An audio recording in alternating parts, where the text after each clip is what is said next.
Hello बच्चों, BA second year sociology की class में आप सभी का स्वागत है। सेकेंड ईयर सोशियोलॉजी में हम सेकेंड पेपर पढ़ रहे थे, भारतीय समाज, मुद्दे और समस्याएं। पिछली क्लास में हमने लैंगिक असमानता के बारे में पढ़ा था। आज हम पढ़ेंगे भारत में अल्पसंख्यकों की समस्याओं के बारे में। तो आइए बच्चों, हम पढ़ते हैं अल्पसंख्यकों के बारे में। जैसा कि बच्चों आप जानते हैं कि भारत एक बहुसांस्कृतिक एवं बहुधर्मी देश है। यहाँ पर अनेक धर्म, अनेक संस्कृति और अनेक भाषाओं के लोग निवास करते हैं।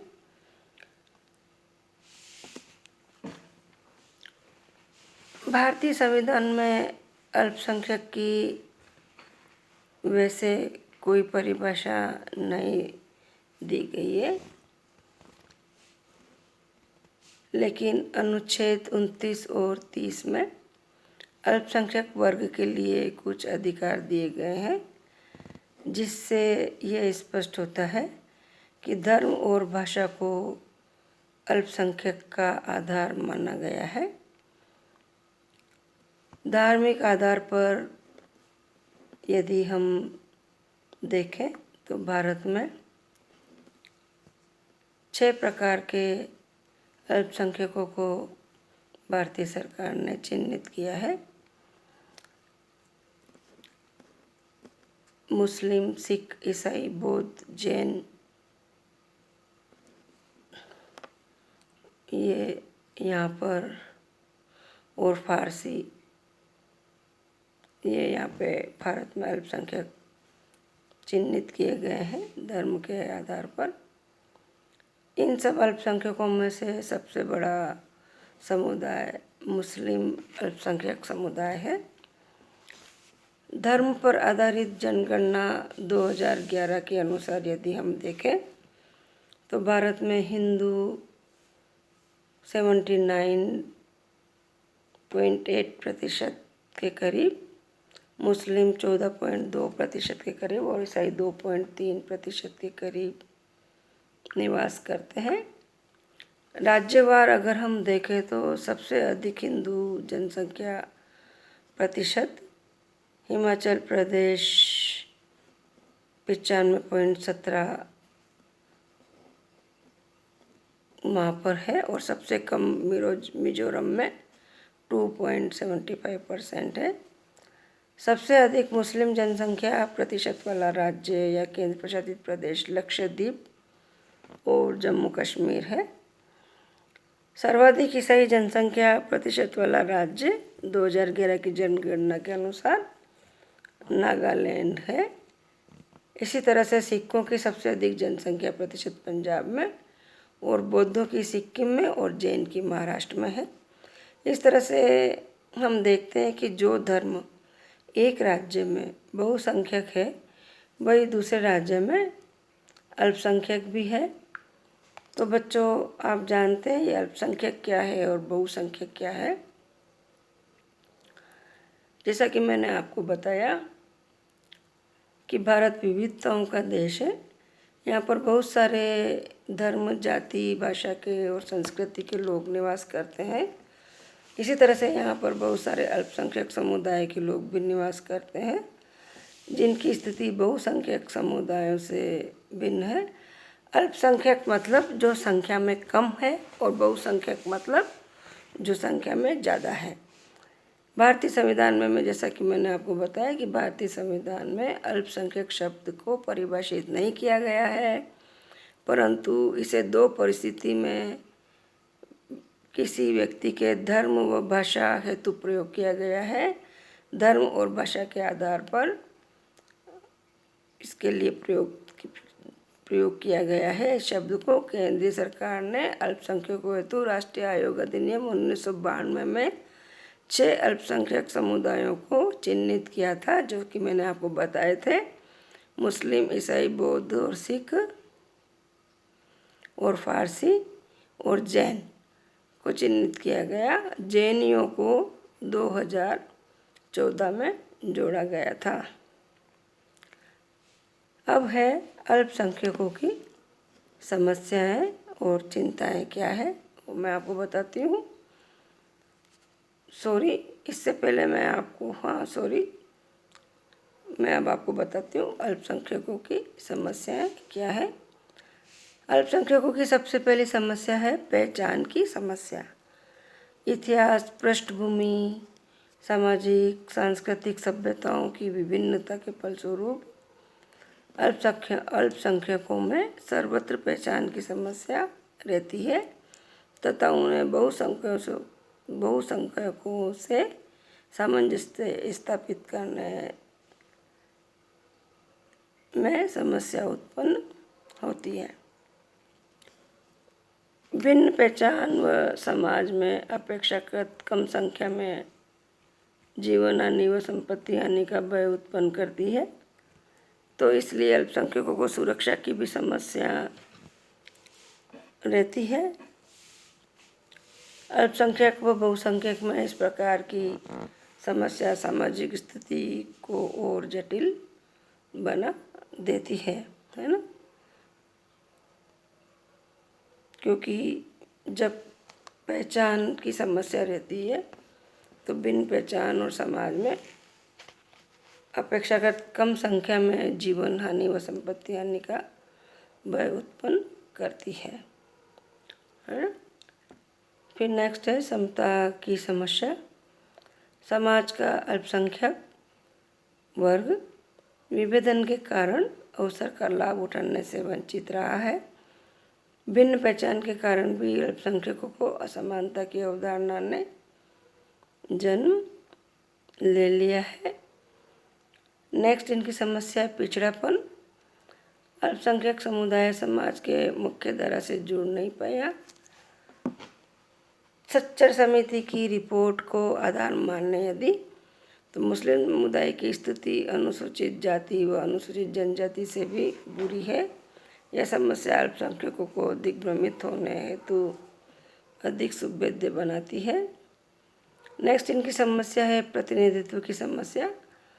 17वीं लोकसभा में 90.4% सांसद हिंदू है, जबकि 5.2% मुस्लिम तथा अन्य अल्पसंख्यक समुदाय मात्र 4% है। भारतीय अफसरशाही में मुस्लिम प्रतिनिधित्व मात्र 2.5% है। यह सच्चर समिति ने रिपोर्ट दी है। नेक्स्ट इनकी समस्या है अस्पष्ट परिभाषा। अल्पसंख्यक शब्द की अस्पष्ट परिभाषा एक बड़ी समस्या को जन्म देती है। यह सरकारी योजनाओं के लागू होने में भी बहुत ही गलतियों में बढ़ोतरी करती है। हाल ही में इस संदर्भ में उच्चतम न्यायालय में एक जनहित याचिका भी लंबित हुई है। तो बच्चों, देखा आपने इन इतनी सारी समस्याओं के कारण अल्पसंख्यकों में बहुत ही अविश्वास उत्पन्न होता है, जो कि राष्ट्र की एकता अखंडता हेतु खतरा बन करके क्षेत्रवाद व सांप्रदायवाद को बढ़ावा देती है। ये सारी समस्याएं अल्पसंख्यकों में विश्वास घाटे का अविश्वास को जन्म देती है, जिसके कारण राष्ट्र की एकता अखंडता हेतु खतरा बन जाता है और क्षेत्रवाद तथा सांप्रदायवाद को बढ़ावा मिलता है। अल्पसंख्यकों को इन समस्याओं को कैसे दूर किया, सरकार के द्वारा इन समस्याओं को समय समय पर दूर करने के अनेक प्रयास किए गए हैं। वो क्या प्रयास है वो मैं आपको बताती हूँ।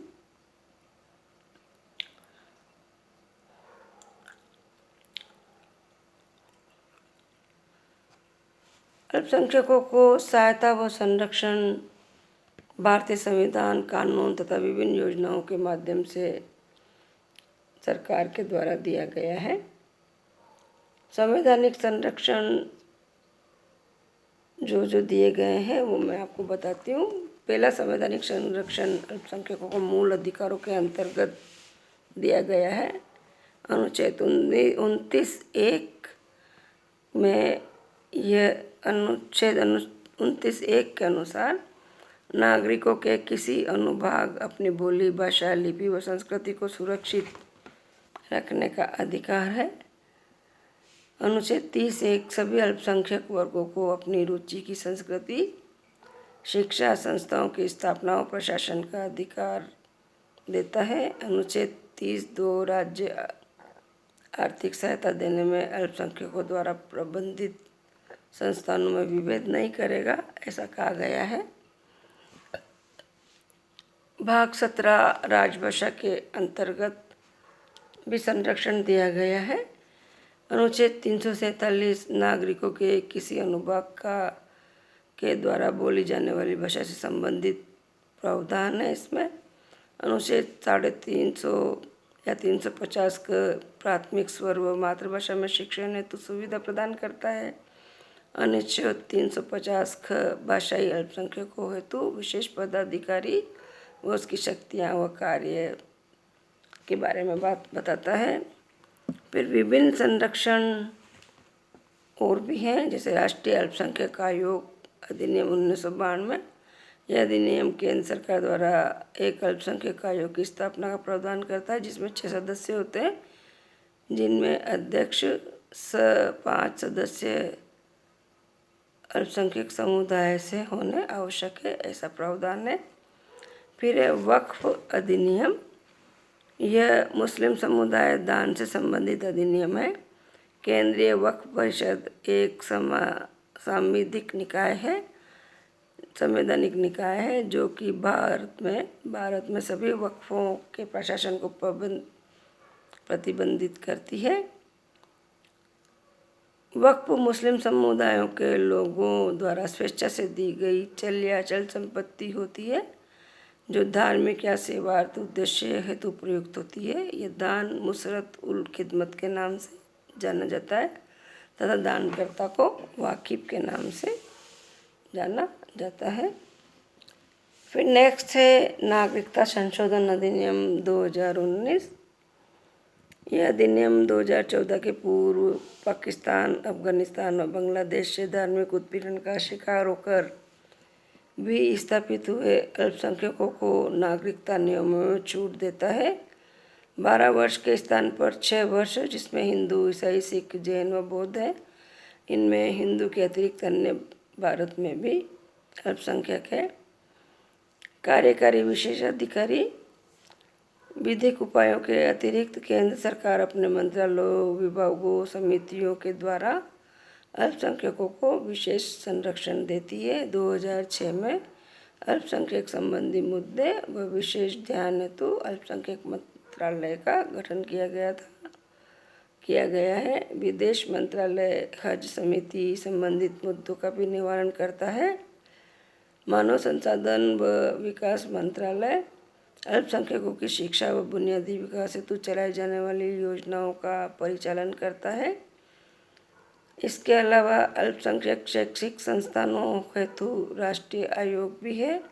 यह भारत के धार्मिक अल्पसंख्यकों द्वारा स्थापित शैक्षिक संस्थाओं के संरक्षण हेतु निर्मित एक सांविधिक निकाय है। यह भाषाई अल्पसंख्यकों हेतु नहीं है। इसमें एक अध्यक्ष तथा केंद्र सरकार द्वारा मनोनीत 2 सदस्य होते हैं। अध्यक्ष और सभी सदस्यों का धार्मिक अल्पसंख्यक समूह से होना आवश्यक है।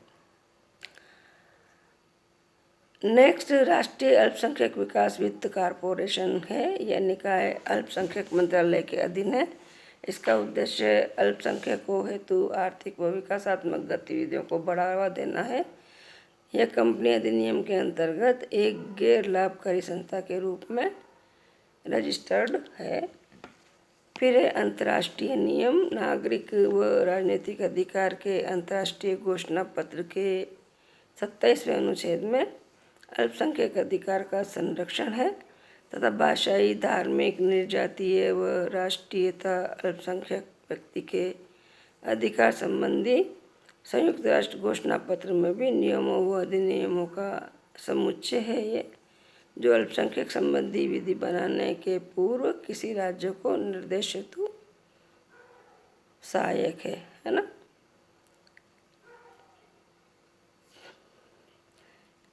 इस प्रकार से बच्चों आपने देखा कि अल्पसंख्यकों की समस्याओं को दूर करने के लिए सरकार ने बहुत सारे प्रयास किए हैं। आज इतना ही, अगला टॉपिक अगली क्लास में पढ़ेंगे। Thank you.